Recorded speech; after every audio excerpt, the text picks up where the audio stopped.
Assalamualaikum warahmatullahi wabarakatuh. Perkenalkan, saya Putri Esa dengan NIM 2305101123. Sebelumnya, saya ingin berterima kasih kepada dosen pengampu mata kuliah Hukum Hak Kekayaan Intelektual, Ibu Profesor Dr. Yulia SHMH dan Bapak Arif Rahman SHMH.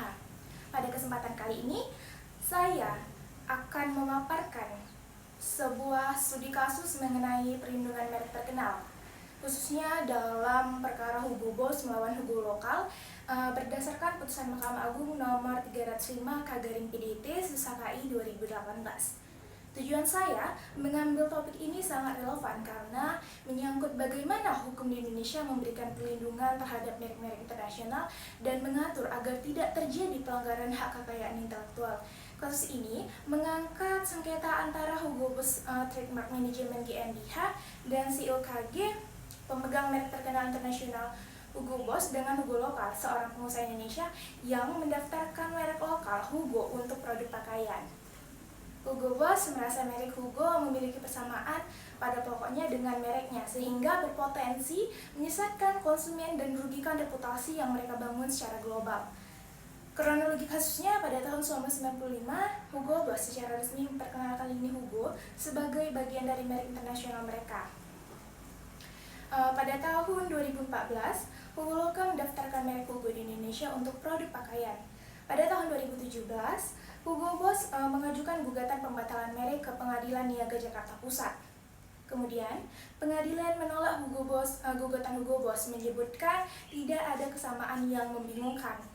Kemudian pada tahun 2018, Hugo Boss mengajukan kasasi ke Mahkamah Agung. Kemudian pada Mahkamah Agung mengabulkan permohonan kasasi dan membatalkan merek Hugo milik Hugo Lokal.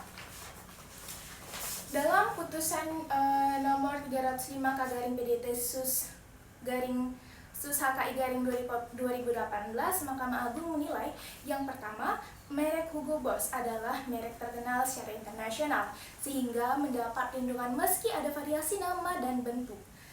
Yang kedua, terdapat persamaan pada pokoknya antara merek Hugo milik Hugo Lokal dan merek Hugo Boss karena unsur dominan yang paling menonjol dari kedua merek tersebut adalah kata Hugo.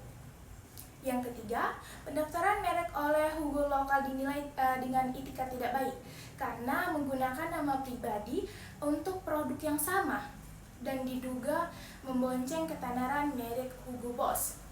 Yang keempat, berdasarkan pasal 21 ayat 1 huruf A dan B Undang-Undang Merek nomor 15 tahun 2001, sekarang Undang-Undang nomor 20 tahun 2016, dan prinsip no mark dari TRIPS Agreement, Mahkamah menyatakan merek Hugo milik tergugat dinyatakan batal demi hukum dan harus dicoret dari daftar umum merek.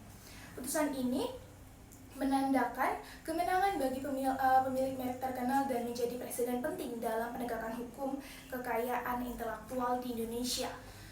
Menurut pendapat saya setuju dengan putusan Mahkamah Agung karena di era globalisasi, merek bukan hanya sekedar nama, tetapi merupakan aset bernilai tinggi yang harus dilindungi.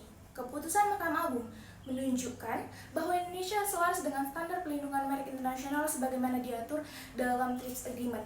Namun demikian, saya juga menyadari tentang pentingnya negara perlu menjaga keseimbangan antara kepentingan pelaku usaha lokal dan tekanan global dari perusahaan multinasional. Demikian presentasi yang dapat saya sampaikan mengenai perlindungan merek terkenal dalam perkara Hugo Boss melawan Hugo Lokal. Melalui kasus ini, kita dapat melihat bagaimana hukum merek di Indonesia berperan penting dalam menjaga reputasi dan keadilan bagi pemilik merek terkenal, sekaligus menjadi pelajaran bagi pelaku usaha lokal untuk tetap menjunjung itikat baik dalam berbisnis. Terima kasih atas perhatian dan kesempatannya kali ini. Saya mohon maaf apabila ada kekurangan dalam penyampaian. Assalamualaikum warahmatullahi wabarakatuh.